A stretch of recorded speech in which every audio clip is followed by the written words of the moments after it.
அகிலமெங்கும் உள்ள தமிழ் நேயர்கள் அனைவருக்கும் பரம்பரை ஜோதிடர் உங்கள் மனோ பாலாஜியின் அன்பான வணக்கம். கும்பராசியில் பிறந்த அன்பர்களுக்கு ஜூலை மாத ராசி பலன். இந்த மாதத்தில் நவ கிரகங்களின் பெயர்ச்சிகளால் உங்களுடைய வாழ்வியல் எவ்வளவு பெரிய ஒரு மாற்றத்தையும் ஒரு முன்னேற்றத்தையும் இந்த நவகிரகங்கள் ஏற்படுத்த போகுது அப்படிங்கிறத பற்றி தாங்க இந்த பதிவில் இப்போ நம்ம பார்க்க போகிறோம்ங்க. ஃபஸ்ட் டைம் பார்க்குறவங்களா இருந்தீங்கன்னா சப்ஸ்கிரைப் பண்ணி பெல் பட்டன் அழுத்தி ஆல் ஆப்ஷன் கொடுங்க. கும்பம் அப்படின்னா ரொம்ப ஒரு கண்ணியமான குணம் கொண்ட ராசி இந்த கும்பராசி. தன் திறமையினால் சாதிக்கக்கூடியவங்க. சரிங்களா? எப்போவுமே அமைதியான குணம். எதிர்காலத்தை தன் மனசுக்கு பிடிச்ச மாதிரி நாம் தீர்மானிக்கணும். அதுக்காக அதாவது முயற்சி எடுக்கணும், வளர்ச்சி அடையணும் அப்படின்னு தன் வேலை என்னவோ தன் வேலைக்கு தகுந்த மாதிரி நம்மளுடைய வழியிலேயே போயிட்டுருப்போங்க. கும்பராசிக்காரர் எப்போவுமே அடுத்தவங்களுடைய சப்போர்ட்டில் இல்லாமல் வளரக்கூடியவங்க கிடையாது. யார் கூட பிறந்தவங்களாக இருந்தாலும் சரி, அண்ணன் தம்பி அக்கா தங்கச்சி எத்தனை பேர் இருந்தாலும் தான் தனிப்பட்ட ரீதியில் தன்னுடைய வாய்ப்புகளுக்கும் வசதிகளுக்கும் தான் காரணங்கிற தன்னுடைய உழைப்பு தான் இருக்கும். கண்டிப்பாக அது மட்டும் கிடையாது. தன்னுடைய நிலையில் இருந்து மாறி இருப்பாங்க. நான் பிறந்த ஊரில் இருக்கிறேன் இல்லை, இருக்க மாட்டாங்க. இடம் மாறி இருப்பாங்க. ஊர் விட்டு ஊர் போனாலும் அந்த ஊரில் சொந்த இடமாக்கி அந்த இடத்துல தனக்குன்ட்டு ஒரு அங்கீகாரத்தை உருவாக்கிக்கூடியவங்க இந்த கும்பராசிக்காரர். அதே சமயம் இந்த கும்பராசிக்காரருக்கு இப்போ சமீப காலகட்டங்களில் பார்த்தோம்னா சில கிரக பயிற்சிகள்னால ஜென்மத்தில் ராகு, உடல் ஆரோக்கியம், மனக்குழப்பம், ஒன்று உடல் ரீதியில் தொந்தரவுகள் வந்திருக்கோ அல்லது மன ரீதியில் குழப்பங்கள் ஆகிருக்கும். 2ஆம் இடம் சனி, குடும்ப வாழ்க்கையில் தேவையில்லாத சில சிக்கல். அது குடும்ப வாழ்க்கைன்னு சொல்லலாம் அல்லது பண சிக்கல்களும் சொல்லலாம். இந்த மாதிரி சில இடையூறுகள் வந்திருக்கு. இன்னொன்று பார்த்தோம்னா அதாவது 6ஆம் இடத்துல குரு பகவான். சரிங்களா? இதுக்கு முன்னால் 5ஆம் இடத்துல இருக்கிற போது சில வாய்ப்புகள் வந்திருந்தாலும் சில விஷயங்கள் செய்தே நம்ம சில சிக்கல்களை சிக்கியிருப்போம். அது எப்படி வந்திருக்கும்னா, சிலருக்கு பார்த்தோம்னா பணம் அப்படிங்கிறது சம்பாதிக்கிறதுக்கு எல்லாருமே முயற்சி எடுக்கிறது தான். ஆனால் ஒரு தொழில் தொடங்கினேன், அதில் கொஞ்சம் பணம் போட்டேன். ஆரம்பிக்கிற போது நல்லா தான் இருந்தது. போக போக பார்த்தோம்னா கடைசியில் போட்ட பணமே நம்ம எடுக்க முடியாத ஒரு சூழ்நிலை ஆகிப்போச்சுங்க. கடைசியில் கடனுங்கிற ஒரு சுமை ஆகிப்போச்சு. வேலையும் டல்லாகிப்போச்சு. இப்போவுமே சரியாக ரன் பண்ண முடியும். அந்த பிஸ்னஸ் சரியாக கண்டினியூ பண்ணிட்டு போனால் சரியாக இருக்கும். ஆனால் ஏதோ ஒரு பிரச்சனை, அடுத்தவங்களுக்கு வேலையாட்கள்னாலேயே பிரச்சனை, இல்லை மற்றவங்களால ஒரு பிரச்சனை, ஆக மொத்தத்தில் இல்லை பணம் இன்வெஸ்ட்மெண்ட் ஓட முடியாத ஒரு பிரச்சனை, இல்லை நெருக்கடிகள்னால் நிம்மதி இழந்து போச்சு, மாதிரி இல்லை அப்படிங்கிற ஒரு சூழ்நிலையினால் தன்னுடைய சுகஸ்தானத்தை நிம்மதி கெடுற அளவுக்கு சில சூழ்நிலைகள் உருவாயிருக்கு. அந்த பிரச்சனையிலிருந்து மீண்டு வரக்கூடிய ஒரு வாய்ப்பாக 6ஆம் இடத்துல குரு சஞ்சாரம் பண்ணக்கூடிய இந்த காலகட்டத்தில், சரிங்களா, சூரிய பகவான் உங்களுடைய ராசிக்கு 7ஆம் அதிபதியாக வரக்கூடிய சூரிய பகவான் கரெக்டாக அதாவது 5ஆம் இடத்துலேருந்து 6ஆம் இடத்திற்கு பெயர்ச்சி ஆகிறார். சரிங்களா? அப்போ குருவோடு இணையும் போது இந்த மாதத்தில் 7ஆம் தேதிக்கு பிறகு கண்டிப்பாக உங்களுக்கு இந்த நெருக்கடிகள்னு சொன்ன விதத்தில் சில மாற்றங்கள் ஏற்படக்கூடிய வாய்ப்புகள் உருவாக்கும். அதற்கு முன்னால் பார்த்தோம்னா சில தேவையில்லாதன்னா நமக்கு நினைக்கக்கூடிய சில விஷயங்கள் மற்றவங்களுடைய சப்போர்ட்டில் இறங்கி ஒரு வாய்ப்புகள் வரும், இல்லை ஒரு பயணங்களால் நம்ம சரிப்படுத்திக்கலாம் அப்படிங்கிற இது பண்ண வேண்டாங்க. சரிங்களா? அதே மாதிரி வண்டி வாகனம் சம்மந்தப்பட்டது மாற்றங்கள் ஏற்படக்கூடிய காலகட்டம் இது கிடையாது. வண்டியை மாற்றுறது, வாகனத்தை மாற்றுறது, அதாவது இதெல்லாமே பண்ண வேண்டாங்க. அடுத்தது வீடு கட்டடம் சம்மந்தப்பட்டது, இடம் பூமி வாங்கக்கூடிய சில விஷயங்கள், இது மாதிரி சில விஷயங்கள் உங்களுக்கு சாதகமான வாய்ப்புகள் இந்த மாதத்தில் செய்து முடிக்கலாம். சரிங்களா? ஒரு வீடு இருக்குது, கொஞ்சம் ஆல்டர் பண்ணலாமா? பண்ணலாம். ஒரு இடம் இருக்குது, அது விற்றுட்டு வேறு வாங்கலாம்னு நினைக்கிறேன், பண்ணலாமா? பண்ணலாம். இது வரைக்கும் பண்ணலான்னு நினச்சேன், எதுவும் முடியலைங்களே. இல்லைங்க, இதுக்கு முன்னால் முடியாது, இப்போ நீங்கள் செய்யலாம். சரிங்களா? அப்புறம் பண நெருக்கடியாக இருக்குங்க, ஏதோ ஒன்று செய்யலாம்னா கைக்கு வருமா, பணத்தை எதிர்பார்க்கலாமா அப்படின்னு நினைக்கலாம். கண்டிப்பாக கைகூடி வரக்கூடிய வாய்ப்பு நிச்சயமாக இருக்குது. அதுவும் 17ஆம் தேதிக்கு பிறகு ரொம்ப சாதகமாக இருக்குது. உங்களுக்கு 5ஆம் அதிபதி 5ஆம் இடத்துலையே புதன். ஆச்சுங்களா?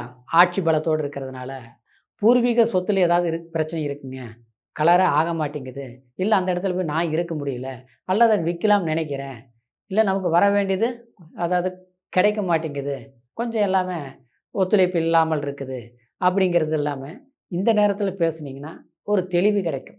உடனே நம்ம கைக்கு வருதோ இல்லையோ, இன்னைக்கு நீங்க பேசக்கூடிய வார்த்தையும், போய் கேட்கக்கூடிய செயல்பாடும், கண்டிப்பா அது நாளைக்கு தீர்வு கிடைக்கக்கூடிய வாய்ப்புகள் இருக்கு. இல்லைங்க வழக்கு போயிட்டுருக்கு. ஆ இன்னைக்கு ஒரு கோர்ட்ல போயிட்டுருக்குதுங்க. அந்த மாரி பிரச்சனைகளுக்கு ஏதாவது கொஞ்சம் இந்த நேரத்தில ஒரு வாய்தா வருதுங்க அப்படின்னா, வாய்தா வந்தா கண்டிப்பா சாதகமா முடியும். சரிங்களா? இல்ல அதுக்கு உண்டான முயற்சிகள், வழக்குகள் தொடரலாமா? நம்மளுடைய இது கேட்டு கேட்டு பார்த்தோம். ஒரு பிரச்சனை தீரல. இல்ல சட்ட ரீதியில நான் இறங்கி முயற்சி பண்ணலாமா? கண்டிப்பா பண்ணலாம். சரிங்களா? வரக்கூடிய பணம், பொருளாதாரம் தாமதமாக இருக்கு, தடையா இருக்கு, கிடைக்குமா? அப்படின்னா, நீங்க இந்த நேரத்தில கேட்கறத விட கொஞ்சம் விட்டு பிடித்து இந்த மாசம் கடைசி 26ஆம் தேதிக்கு பிறகு நீங்க அந்த மாரி முயற்சி எடுத்தீங்கன்னா, கொஞ்சம் சாதகமான வாய்ப்புகள் இருக்கு.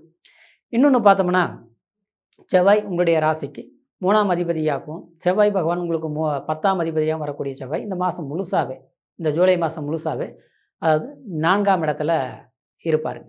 4ஆம் இடத்து வீடு, வண்டி, வாகனம் சம்மந்தப்பட்ட ரீதி, மனசு நிம்மதி சம்மந்தப்பட்ட ரீதியிலயும், அதாவது கொஞ்சம் நீங்க அதாவது கொஞ்சம் வேகம் எடுக்கக்கூடிய சூழ்நிலையா தான் இருக்கும். வேகம் எடுக்கலாம். கொஞ்சம் பொறுமையா, கொஞ்சம் கவனத்துடன் செயல்படுறது சிறப்பு. வீடு, வாகனம் சம்மந்தப்பட்டது கண்டிப்பா நீங்க ஏதாவது ஒண்ணு ஆதாயத்த பண்ணக்கூடிய வாய்ப்பு இருக்கு. அதை சார்ந்து நீங்க எது பண்ணாலும் நல்லா இருக்கு. ஒரு விவசாயத் துறையில் இருக்கிறவங்களோ, கண்டிப்பா அவங்களுக்கு ஒரு வியாபாரம் பண்றவங்களோ, ரியல் எஸ்டேட் பண்றவங்களோ, அவங்களுக்கெல்லாம் நன்மையான விஷயங்கள் உருவாகும். சரிங்களா? அடுத்தது பார்த்தோம்னா, அதாவது ஒரு மெஷினரி ஐட்டம் சம்மந்தப்பட்டது, இரும்பு சம்மந்தப்பட்ட, கட்டுமானம் சம்மந்தப்பட்ட தொழில்கள் பண்றவங்க, ஒரு லேபர் ஒர்க் பண்றவங்களா இருந்தாலும் சரி, இல்ல மொத்த கான்ட்ராக்ட் ஒர்க் பண்றவங்களா இருந்தாலும், அருமையான நேரம் இது. சரிங்களா? இழுபறியா போயிட்டுருக்குது. உழைக்கிறோம், கஷ்டப்படுறோம். நமக்கு அதுக்கு உண்டான உயர்வு இல்ல.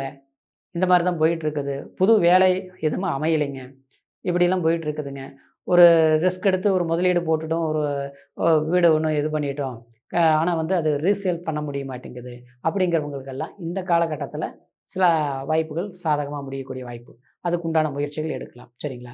எது எப்படி இருந்தாலும் அதாவது சனி பகவான் வழிபாடு, சனி பிரார்த்தனைகள் பண்றது, இதெல்லாமே தவறாம நீங்க பண்ணிக்கணும். 6ஆம் இடத்துல குரு உங்களுடைய ராசிக்கு 6ஆம் பாவகத்தில உச்ச பலம் அடைஞ்சதுனால, அதாவது தட்சிணாமூர்த்தி வியாழக்கிழமை நாள்ல அ கு குரு பகவான வழிபாடு பண்றது சிறப்பா இருக்கும்.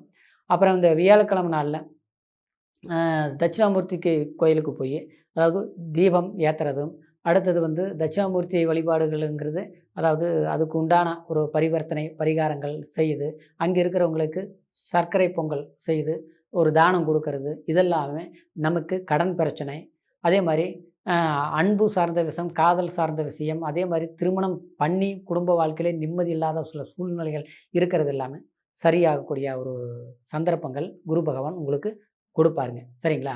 அடுத்தது ஒரு கிரயம் பண்ணக்கூடிய விஷயங்களா இருந்தாலும் கவனத்துடன் பண்ணுறது.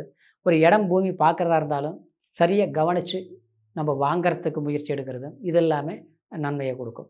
அடுத்தது பணம் இன்வெஸ்ட்மென்ட் பண்ணுறது. ஒருத்தர்கிட்ட கடன் வாங்கி இன்னொருத்தர்கிட்ட குடுக்கறது. இல்ல வட்டிக்கு பணம் குடுக்கறது. நம்ம கையில இல்ல, கடன் வாங்கியாவது பண்ணலாமா? அப்படின்னு நினைச்சு முயற்சிகள் எடுக்கிற வேலை எல்லாமே இருக்கக்கூடாதுங்க. அப்படிலாம் இருந்ததுன்னா, கண்டிப்பா போட்ட முதல்ல எடுக்கிறது கொஞ்சம் கஷ்டமா இருக்கும். அடுத்தவங்ககிட்ட பணம் போனாலும் திரும்பி வர்றதில ரொம்ப ரொம்ப கடுமையா இருக்குங்க. குடும்ப ரீதியில பார்த்தோம்னா, கொஞ்சம் பொறுமையா பொறுத்து போறது, நம்மளுடைய வார்த்தைகள விடாமல் கண்ட்ரோல் பண்றதும், சக பார்ட்னர்ஷிப் கிட்டயும் முடிஞ்ச வரைக்கும் நம்முடைய கோபத்தையும், வேகத்தையும் காட்டிக்காம, நம்மளுடைய முகத்த வெளிப்படுத்தாம, மனசுல தப்பே அவங்க மத்தவங்க பண்ணா கூட, அத நம்ம பதில் குடுக்காம இருக்கிறது தான் புத்திசாலித்தனம்.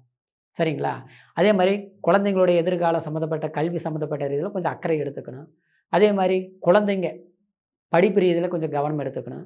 சரிங்களா? அதே மாரி திருமணம் சார்ந்த கமிட்மெண்ட்ல இருக்கக்கூடியவங்க, இந்த நேரத்தில கொஞ்சம் தள்ளி போடணும். அவசரப்படக்கூடாது. குடும்ப நமக்கு பிடிச்ச ஒரு வாழ்க்கை சம்மந்தப்பட்ட ரீதியில குடும்பத்தில ஏத்துக்கல. இதனாலேயே பிரச்சனையா போயிட்டு இருக்குது. இது எப்படி சரியாகும்? இன்னைக்கே நான் ஒரு முடிவு எடுக்கிறேன் அப்படின்னு அவசரப்படுறதெல்லாம் இருக்கக்கூடாது. கொஞ்சம் பொறுமையா இருந்து தான் சரிப்படுத்தணும். இப்ப சொன்ன பலன்கள் கோட்சார் அடிப்படையில நான் சொல்லியிருக்கிறேன். கோச்சாரங்கிறது ராசி வச்சு சொன்னதுனால பிறப்பு ஜனன ஜாதகம் லக்னம் தசாபுத்தி பொறுத்த வரைக்கும் அது முழுமையான பலன்களை தெரிஞ்சுக்க முடியுங்கிறதுனால உங்களுடைய பிறப்பு ஜனன ஜாதகத்தையும் ஒரு முறை நீங்கள் பார்த்துக்குங்க. இது வரைக்கும் பார்க்காமல் இருந்து நம்மக்கிட்ட பார்க்கணும்னு நீங்கள் விரும்புனீங்கன்னா கீழே இருக்கிற நம்பருக்கு ஃபோன் பண்ணி உங்கள் பிறந்த தேதி, பிறந்த நேரம், பிறந்த ஊர் இது 3ஐயும் தெரியப்படுத்தினா போதுங்க. எந்த தேசத்தில் இருந்தாலும் ஆன்லைன் மூலியமாக கூட உங்களுடைய ஜாதக முழுமையான பலன்கள், யோகங்கள், அதிர்ஷ்டங்கள், அதே மாதிரி திருமணம் சம்மந்தப்பட்ட விஷயங்கள் எல்லாமே தெளிவாக நம்ம பார்த்துக்க முடியுங்கிறதுனால கீழே இருக்கிற நம்பருக்கு கான்டாக்ட் பண்ணுங்கள். மீண்டும் அடுத்த பதிவில் சந்திக்கும் வரைக்கும் நன்றி, வணக்கம்.